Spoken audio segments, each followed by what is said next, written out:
Nii, täna ma räägin teile eelmise aasta enim müüdud kaamerast S5 H9C-st. Seda karpi ma ei hakka lahti tegemist, et mul on tegelikult natuke vanem mudel sellest demokaamerast. Aga ma tahtsin natukene teile rääkida, mis kaamera selline on, miks see on ikkagi enim müüdud ja nii edasi. Esiteks, seda kaamerat on uuendatud nüüd 2 korda. Iga korraga on juurde lisatud mingi funktsionaalsust.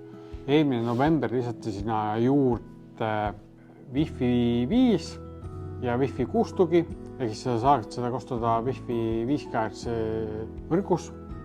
Lisaks sinna lisati ka uus operatsioonisüsteem S5 OS.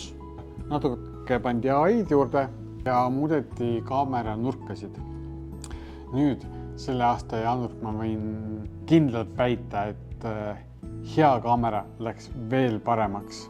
Nüüd lisaks kõikide muudatus, mis tehti, lisati sellele ka 4G ühendus. Ehk siis sul on võimalik ühendada kas Wi-Fi-ga või 4G-ga see kaamera. Näiteks, kui sa panedki kuskil maa nurka, vaatad, et Wi-Fi ei levi hästi, paned SIM-kaardi sisse, aga sa saad kaamerat ikkagi kasutada. Või siis paned kuskile näiteks, kui on maamaja, pane teise maja külge, pane SIM-kaardi sisse ja asi toimib. Põhiline on see, et sul oleks ikkagi vool olemas. Ehk siis 4G lisamine tegi selle kaamera veel universaalsem, kui ta on. Ühesõnaga, see kaameral on olemas 2 objektiivi.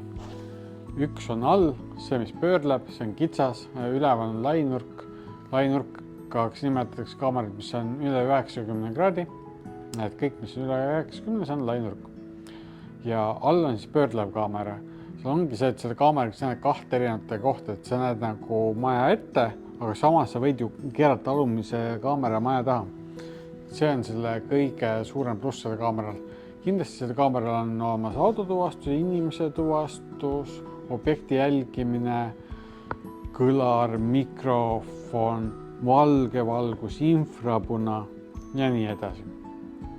Ühesõnaga, tegemist on siiski väga hea kaameraga. Kaamera maailmas on saadav ainult kõige uuem mudel tänase seisuga. See kõik detsembris ostati kõik teised ära.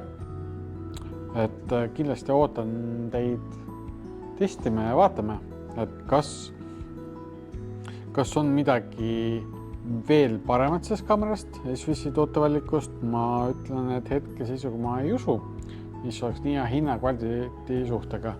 Kindlasti on S5 H80X, mis on parema pildi kvaliteediga, aga tal ei ole ikkagi sellist paindlikkust on nagu sellel kaameral.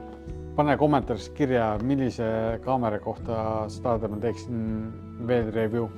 Ja ma vaatan kõik kaamerad, mis mul hetkel demos on siin seina peal, et vaatame, et kõik asjad on tegelikult olemas mul ja saame teha demo, mis kaamera sulle sobib ja saame teha demo, mis kaamera sulle meeldib.